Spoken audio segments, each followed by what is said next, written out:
வணக்கம். தண்ணீர் நமக்கு ரொம்ப உடம்புக்கு தேவையான ஒரு சத்து அப்படிங்கிறது நம்ம எல்லாருக்கும் தெரியும். நம்ம உடம்புல தண்ணீர் சத்து ஒரு 60% இருக்குது.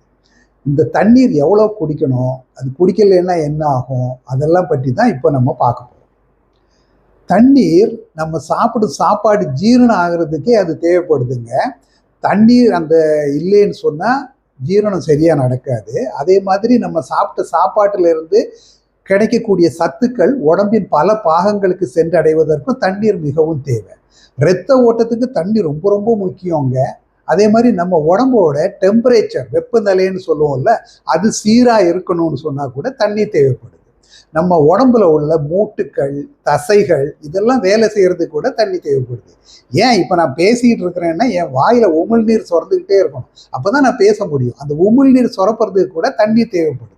அதே மாதிரி நம்ம கண்ணு, தொண்டை, லங்ஸு, நுரையீரல் இது எல்லாம் வேலை செய்யறதுக்கு தண்ணி நிறைய தேவைப்படுது. அதை விடுங்க, நம்ம உடம்புல இருந்து உற்பத்தி ஆகக்கூடிய கழிவு பொருட்களை வெளியேற்றணும்னாலும் தண்ணி தேவைப்படுதுங்க. இப்போ நம்ம நிறைய நாட்கள் தண்ணி தேவையான அளவு குடிக்கலைன்னா என்ன நடக்கும்? பல வியாதிகள் வருங்க.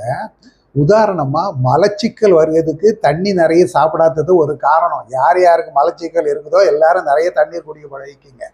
அதே மாதிரி சிறுநீர்ல தொற்று நோய் வரும், சிறுநீரகத்துல கல் வரும், மூட்டு வலி, உடல் சோர்வு இது எல்லாமே தண்ணி தேவையான அளவு குடிக்காததுனால வரக்கூடியது. தண்ணி வெயில் காலங்களில் வெப்பம் அதிகமாக இருக்கும்போது, சூடு அதிகமாக இருக்கும்போது தண்ணீரின் தேவை அதிகப்படுதுங்க. வெயில் காலங்களில் தண்ணீர் குடிக்காம வெயிலில் நிறைய சுற்றிக்கிட்டு இருந்தீங்கன்னா ஹீட் ஸ்ட்ரோக்குங்கிற ஒரு ஆபத்தான நிலைமை ஏற்படுவதற்கு வாய்ப்பு இருக்குது. முக்கியமாக வயதானவர்கள் வெளியே சொல்லும்போது வெயில் காலத்தில் கண்டிப்பாக தண்ணீரை குடிக்க எடுத்துக்கிட்டு போகணும். சரியா? தண்ணீர் தேவை சூழ்நிலைக்கு ஏற்ற மாதிரி வித்தியாசப்படும். உடல் உழைப்பு அதிகமாக இருக்கிறவங்களுக்கு தண்ணி தேவை அதிகமாக இருக்குது. அதே மாதிரி நீங்கள் இருக்கக்கூடிய இடத்தோட வெப்பநிலை சீதோஷ்ணத்தை பொறுத்து இது தண்ணி தேவை அதிகப்படும். ரொம்ப சூடான இடத்துல இருந்தீங்கன்னா தண்ணி அதிகமாக குடிக்கணும். ஏன்னா வேர்வையில் நிறைய தண்ணி வெளியே போயிடும். அதனால தண்ணி நிறைய தேவைப்படுது. கர்ப்பமாக இருக்கும் பெண்கள், குழந்தைகளுக்கு தாய்ப்பால் கொடுத்து கொண்டு இருக்கும் தாய்மார்கள் இவர்கள்லாம் நிறைய தண்ணி அதிகமாக பருக வேண்டும். அதே போல காய்ச்சல் போன்ற நோய்வாய்ப்பட்டு இருந்தாலும் நமக்கு தண்ணி தேவை அதிகமாக இருக்கும். தண்ணி அதிகமாக குடிக்கிறதுக்கு கற்றுக்கொள்ள வேண்டும். உப்பு நிறைய சாப்பிட்றவங்களா இருந்தீங்கன்னு சொன்னால் உப்பு தின்னாவும் தண்ணி குடிப்பான்ல, நிறைய தண்ணி தேவைப்படும். தண்ணி நிறைய குடிக்க வேண்டியது இருக்கும். இப்போ ஒரு நாளைக்கு நம்ம எவ்வளவு தண்ணி குடிக்கணும் அப்படிங்கிறத பார்த்தோம்னா, தண்ணி டைரக்டா நம்ம குடிக்கிற தண்ணீர்ல இருந்து மட்டும் இல்லாம நம்ம சாப்பிட்ற உணவுப் பொருட்கள்ல இருந்தும் கிடைக்குதுங்க. உதாரணமா திரவ பதார்த்தங்கள் நம்ம சொல்றோம்ல, பால், ஜூஸு, காஃபி இதுல இருந்து எல்லாம் கூட நமக்கு தண்ணி நிறைய உடம்புக்கு கிடைக்குது.